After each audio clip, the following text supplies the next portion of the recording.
Bonjour à tous, bienvenue sur Tuto Blender et bienvenue dans cette vidéo hors série qui va vous parler des scènes dans Blender. Alors une scène, qu'est-ce que c'est qu'une scène? Si on regarde notre outliner qui est ici en haut, qui résume un peu, qui est un peu un résumé de tout ce qu'il y a dans notre fichier Blender, on a en priorité, dans le premier truc, on a une scène. Et tout ce qu'on voit à l'écran, donc ça veut dire que le cube, la caméra, pas la lampe, parce que j'ai pas de lampe ici dans ma scène, font partie avec le monde, donc l'environnement qui est autour. Le monde, c'est le background color, la couleur que vous avez en arrière-plan lorsque vous ferez un rendu. Les layers de rendu, tout ça, ça fait partie d'une scène. Et la scène, c'est plus que le monde, c'est ce qui contient le monde. C'est pas votre fichier Blender, mais c'est votre projet. Disons que la scène, c'est votre projet. Eh bien, votre scène contient tout ça. Et lorsque je vous parle de scènes dans Blender, pourquoi je fais un tuto là-dessus, c'est qu'on peut avoir plusieurs scènes dans un fichier Blender. Et ça se trouve ici en haut, à côté de vos préférences d'affichage, vous allez avoir ce menu scène. Vous pouvez nommer votre scène. Vous pouvez ici dire que votre scène ne s'appelle pas scène, mais qu'elle s'appelle Toto. Et vous pouvez, plus particulièrement, rajouter de nouvelles scènes. Donc cliquez là-dessus et vous allez pouvoir créer une nouvelle scène. Vous avez un menu qui s'appelle New Scene qui est ici et qui va vous proposer une liste de différents paramètres pour créer une nouvelle scène. Donc si je clique sur New, je vais créer une nouvelle scène par défaut qui se nommera scène.001 et que je peux dire qu'en fait celle-là elle s'appelle, je sais pas moi, Toto. On va regarder sur Toto. Voilà. Je fais entrer et ça, j'ai une nouvelle scène qui s'appelle Toto et quand je clique sur le menu qui est ici, je peux naviguer à travers toutes les scènes que j'ai. Ça veut dire que j'ai la scène de base qu'on avait avant et j'ai la scène Toto. Si je reviens sur scène, j'ai pas perdu mon cube, j'ai pas perdu ma caméra, elles sont toujours là. Mais si je vais dans Toto, j'ai une toute nouvelle scène Blender. Si je veux supprimer cette nouvelle scène, je clique sur la croix qui est ici et plus de Toto. Donc là, je vais faire quelques modifications sur cette scène-là. Notamment, je vais modifier les paramètres de rendu. C'est-à-dire qu'ici, je vais dire que en fait, je ne veux pas être en 250 images à la fin. Je vais juste être à 100 images de fin d'animation. Voilà, et puis c'est tout. Pour l'instant, c'est tout. Donc là, lorsque je fais un plus et que je fais une nouvelle scène, ma scène que je vais réappeler Toto, ici, va avoir des paramètres par défaut tout neuf. C'est-à-dire que il n'y a plus mon cube, c'est une scène vierge, mais entièrement indépendante de celle qu'on avait avant.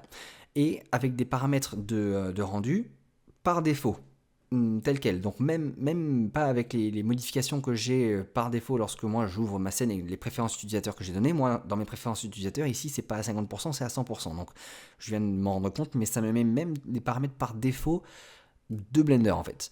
Donc ici on a retrouvé un N-frame à 250 alors que j'avais modifié celui de la scène d'avant à 100, mais rien n'est perdu, hein. Si je reviens sur ma scène, ici le N-frame est toujours à 100 et pareil mes préférences sont à 100% ici de rendu par exemple. Donc tout ça pour vous dire que lorsque j'ai fait un new scène ici, new, ça m'a créé vraiment un fichier vierge qui n'a rien à voir avec le fichier qu'on avait avant. Ils sont complètement indépendants, donc vous pouvez travailler sur plusieurs choses à la fois. Je ne sais pas trop comment donner une explication à ça, mais bon, c'est cool qu'on ait la possibilité de faire ça.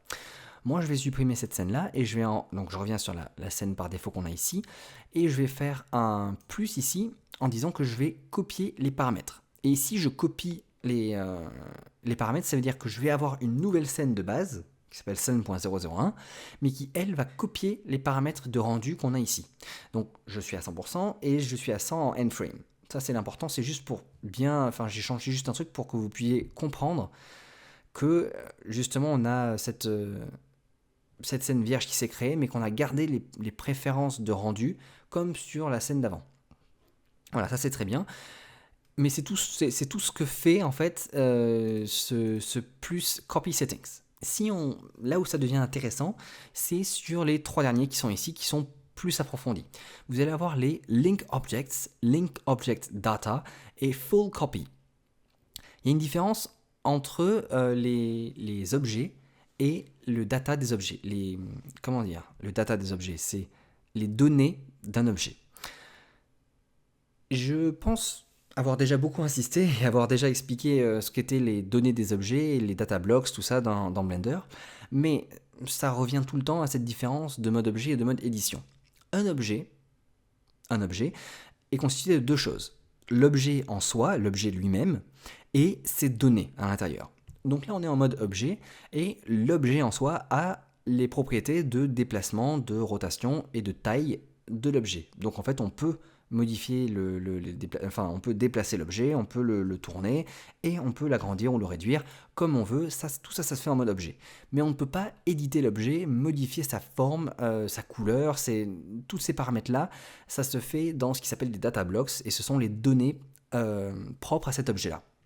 Donc lorsqu'on rentre en mode édition, on va éditer les données de cet objet et on peut changer la forme de notre objet, pas en termes de redimensionnement ou d'agrandissement, ou enfin de rotation, quoi que ce soit. Je veux dire qu'on peut changer les propriétés des sommets de ces objets-là. Et normalement, tout ça, ça a déjà été acquis si vous avez écouté mes vidéos précédentes. Mais c'est important, je reviens là-dessus, c'est important de comprendre ces différences-là lorsque on va parler justement ici de link object ou link object data, ici. Donc lorsque je vais faire, c'est aussi relatif au link et append qu'on va avoir ici, qui concerne des fichiers externes de Blender, d'autres fichiers .blend externes, et que j'ai expliqué dans une vidéo de Link et Append qui est assez ancienne maintenant, mais qui est encore toujours d'actualité si vous voulez aller la voir. Je dis toujours la vérité dans cette vidéo, enfin ça n'a pas changé entre temps. Donc, si je fais cette fois-ci une nouvelle scène qui s'appelle Link Objects, par exemple, je vais pouvoir, donc je crée cette scène.001, et cette fois-ci, vous voyez que non seulement j'ai gardé les propriétés de rendu qui sont ici, mais en plus on voit que j'ai gardé mon cube et ma caméra qui sont dans ma scène ici. Et alors vous pouvez voir que mon cube est tout à fait normal, c'est juste que le centre ici est bleu au lieu d'être orange. Alors la couleur risque de changer parce que moi j'ai un thème sur mon Blender, donc peut-être que la couleur est différente pour vous. Bref, le point de l'origine de mon objet est différent que ce qu'il y avait avant, et pareil pour ma caméra. Tout ça pour dire qu'en fait, ici, je peux, si je veux déplacer mon cube, même je peux entrer en mode édition et je peux modifier les données de mon cube, seulement si je fais quoi que ce soit ici, ça va être répercuté dans l'autre scène, et inversement, dans l'autre scène, ça va être répercuté ici. Je ne suis pas sûr du sens, par contre. Est-ce que si je le fais dans cette scène, c'est répercuté dans l'autre? Attends, c'est une bonne question ça. Donc je vais modifier mon cube ici, et lorsque je reviens dans ma scène de base, voilà, mon cube a aussi été modifié dans cette scène-là. Donc on voit que là je suis dans scène et pas dans scène.001, mais ces objets sont littéralement les mêmes.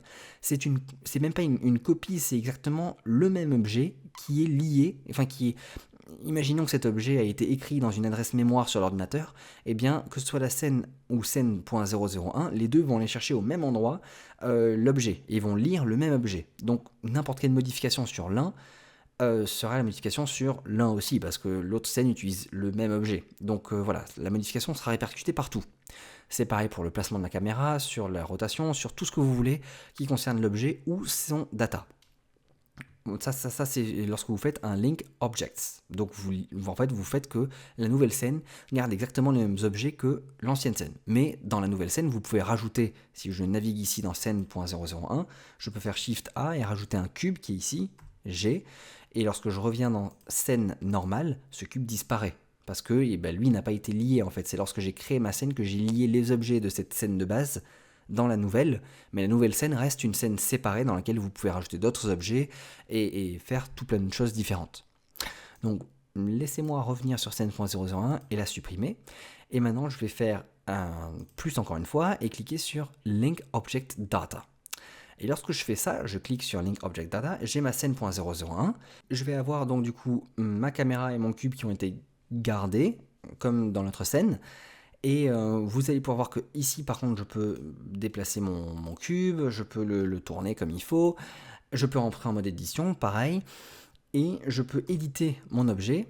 Et lorsque j'édite mon objet, si je repasse sur la scène normale, l'objet a aussi été édité. Seulement cette fois-ci, les deux objets ont été dupliqués, enfin l'objet de base a été dupliqué pour faire l'autre. C'est-à-dire que si je repasse dans scène.001, je peux déplacer mon cube et le mettre ici, je peux même le tourner et le faire comme ça, et puis faire S et l'agrandir comme ça. Lorsque je reviendrai sur scène de base, mon cube sera resté au même endroit, et les données de l'objet, elles, vont être gardées. L'objet en soi, lui, a été dupliqué. Par contre, ce qui a été linké, ce qui a été lié, tout à l'heure on avait exactement le même objet, d'accord? Donc Blender allait chercher le même objet dans une scène ou dans l'autre, c'était les mêmes données, tout était identique d'un objet à l'autre, il n'y avait aucune duplication. Cette fois-ci, Blender a dupliqué l'objet, mais par contre, il a gardé exactement les mêmes données pour chacun des deux objets. Donc cet objet, donc l'objet contient la position, la rotation et la taille de l'objet. Cet objet, lui, est unique, il est ici. L'autre objet est unique aussi, c'est un deuxième objet. Mais par contre, les propriétés, les données de cet objet, les données qui constituent ces objets, c'est-à-dire les sommets, les arêtes, les faces, les matériaux, tout ça, ça a été lié entre un objet et l'autre. C'est-à-dire qu'ici, je peux remodifier encore une fois mon objet. Je vais dire que je vais faire pointer ça là et je vais faire pointer ça là. Je ressors en mode objet. Mon objet est resté au même endroit, même position, même taille, même rotation. Ces données ont été modifiées. Lorsque je reviens dans la scène.001, eh bien, j'ai les données qui ont été réappliquées, parce que ce sont les mêmes données que l'autre objet, mais par contre, l'objet, lui, par contre, pas son data, mais les propriétés de l'objet, la position, la rotation, la taille, elles ont changé parce que elles ont été dupliquées. Voilà. Donc j'espère que vous comprenez un peu la différence entre les données d'objets et les données des data d'objets. Et enfin, vous allez avoir le dernier qui va être le full copy. Donc là, je vais fermer celui-là et je vais refaire un nouveau qui sera full copy. Qui là, par contre, dans scène 001, on a tout qui a été copié et dupliqué en fait. Donc c'est exactement la même scène qu'avant, tout dupliqué. Et il n'y a aucun lien entre la scène. En fait, c'est l'opposé de ce qu'on pouvait avoir sur le new, la scène vierge. La scène vierge, c'est une toute nouvelle scène qui n'a strictement rien à voir avec celle d'ancienne. Elle a juste les paramètres par défaut de Blender lorsque vous l'ouvrez, sans même utiliser les préférences d'affichage, d'interface d'utilisateur, alors que le full copy va être une copie totale de la scène que vous avez par défaut. Et ça veut dire qu'en fait, il n'y a pas de lien entre les deux. Si vous changez quelque chose dans une scène, il n'y aura aucune répercussion dans l'autre. Par contre, si vous modifiez rien dans chacune des deux scènes, elles seront identiques, quand même. Voilà, j'espère que c'est clair, parce qu'à chaque fois qu'on fait des comparaisons, qu'on explique comme ça, c'est toujours un peu facile de s'embrouiller. J'aimerais juste revenir sur un truc, alors je vais fermer, quitter celle-là, je vais rouvrir une Link Object Data ici. Donc c'est Link Object Data, si vous vous rappelez bien, ça veut dire qu'ici je peux déplacer, tourner mon objet, ça n'aura aucune répercussion sur l'ancien. Par contre, si je modifie les données de cet objet, là, ça aura une répercussion sur l'autre fichier. Mais on peut changer ça, parce que pour l'instant, on dit que cet objet, comme c'est un duplicata, l'objet en soi est dupliqué par rapport à l'autre, c'est un objet différent. Il n'y a que ces données qui sont copiées, qui sont liées aux données de l'objet dans notre scène. Dans ce cas-là, on peut dire que non, j'ai pas envie que cet objet là précisément récupère partage ces données avec les données de l'autre objet. Donc on peut aller dans, pas les propriétés d'objet, mais les propriétés du data des objets, de l'objet en cours. Et ici on va dire que ce cube partage ces données avec, pourquoi 3 autres objets? Avec cube 1, cube 2, alors j'ai combien de scènes ici?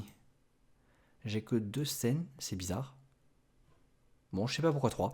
Mais si je clique sur ce petit 3, en fait, ça te montre avec combien d'objets est-ce que ce cube partage ses données. Donc ça, ce sont les données d'objets.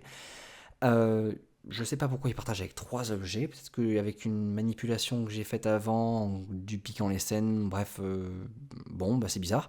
Mais si je clique sur ce petit 3 ici, maintenant j'ai cube.003, donc c'est plus la même nomenclature, parce que c'est un nouveau corps de données pour cet objet, donc nouveau set de data, qui ressemble en tout point au data d'avant, parce que en fait il l'a dupliqué. Mais maintenant, si je modifie les données dans ce cube-là, et que je reviens dans la scène, mon cube a gardé ces 2 pointes qui partent dans les 2 directions, parce que lui, il partage les données de cube tout seul, cube tout seul, alors que l'autre, maintenant, c'est plus cube tout seul, c'est cube.003. Si je sélectionne cube tout seul, pouf, je récupère les données de l'autre cube, et donc ça a partagé les mêmes données que l'autre. Voilà, et ce qui est intéressant, c'est que toutes ces données-là, elles sont partagées dans le fichier Blender, sont incluses dans le fichier Blender. Donc, qu'importe le nombre de scènes que vous avez ici, vous pouvez récupérer des données de matériaux. Par exemple, s'il y a un matériau qui existe dans une autre scène, vous pouvez récupérer le matériau de l'autre scène, parce que c'est partagé dans le même fichier Blender, ici. Voilà. Donc j'espère que j'ai réussi à rendre tout ça très clair. Et puis, je vous dis à la prochaine. Salut!